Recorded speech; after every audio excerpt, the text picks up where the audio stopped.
ജോലി കഴിഞ്ഞ് വന്നത് അല്പം താമസിച്ചത് കൊണ്ട് തന്നെ ഇന്നത്തെ നോമ്പ് തുറയും നമസ്കാരവും ആലങ്കോട് പള്ളിയിലാണ്. ശരിക്കും ഇവിടുത്തെ ഇഫ്താർ അറേഞ്ച്മെൻറ്റ് കണ്ട് ഞാൻ വണ്ടടിച്ചു.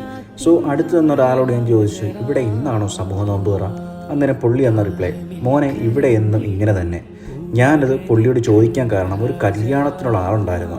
അന്നേരം എൻ്റെ അടുത്ത ചോദ്യം, ഒന്നും ഇവിടെ ഈ സെറ്റപ്പിൽ കൊടുക്കാനായിട്ടുള്ള എന്ന് പറഞ്ഞു തീരെ മുന്നേ പുള്ളിയുടെ ആൻസർ, മോനെ ഇവിടങ്ങളിലെ വലിയ ജമാഅത്താണിത്.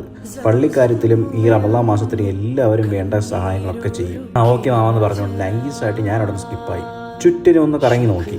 മനോഹരമായ പ്രൗഢിയോടെ മക്ബറയോടുകൂടി സ്ഥിതി ചെയ്യുന്ന പള്ളിയും വളരെ ആവേശത്തോടുകൂടി ഇഫ്താറിൻ്റെ ഒരുക്കങ്ങൾ ചെയ്യുന്ന അവിടുത്തെ ആൾക്കാരും ഇഫ്താറിനായി സജ്ജീകരിച്ച ഇരിപ്പിടങ്ങൾ, ഞാൻ നോക്കിയെടുത്തോളം ഒരുവിധം ആൾക്കാരെല്ലാം തന്നെ ഈ പള്ളിയിൽ തന്നെ വന്നാണ് നോമ്പ് തുറക്കുന്നത്. സമയം മഗ്‌രിബോട് എടുക്കാറായി. വെള്ളം, ജ്യൂസ്, ചായ, പിന്നെ ദേ ഇത്രയും ഐറ്റംസ് വെച്ചിട്ടുള്ള നോമ്പ് തറ വിഭവങ്ങളെല്ലാം നമ്മുടെ ഇരിപ്പിടങ്ങളിലെത്തി. മാഷാ അല്ലാഹ്. എനിവേ ബാങ്ക് കേട്ടു, നോമ്പ് മുറിച്ചു. ശേഷം നമസ്കരിച്ച് കഴിഞ്ഞിറങ്ങിയപ്പോഴേക്കും നോമ്പ് കഞ്ഞിയും കപ്പയും മുളകിട്ട ചൂരക്കറിയും പാത്രത്തിൽ സജ്ജമാക്കി വെച്ചിരിക്കുന്നു. അങ്ങനെ അതും കഴിച്ച് നേരെ വീട്ടിലേക്ക്. അൽഹംദുലില്ലാ ഖൈർ.